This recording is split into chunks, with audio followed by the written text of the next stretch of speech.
DXDC Radyoman Report.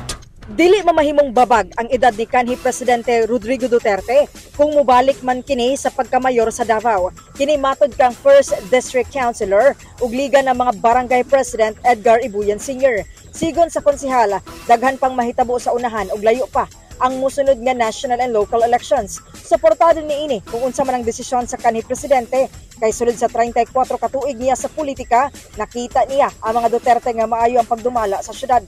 Matod niini kung naa may pamahayag si former President Duterte nga dili nini padaganon sa pagka-presidente sa nasod si Vice President Sara Duterte o siya ang mudagan inay si Sebastian Duterte pagkamayor. Angay nila kining lingkuran isip magpamilya. So, di po ka pwede mag-speculate ito kato ang sarili, no?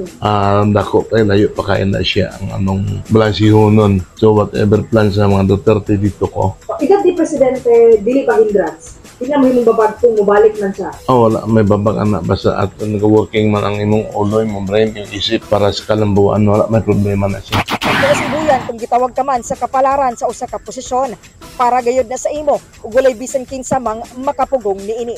Kasama mo sa balita ug serbisyo publiko, Radyoman Aimee Ganita, Tatak RMN. Tatak RMN.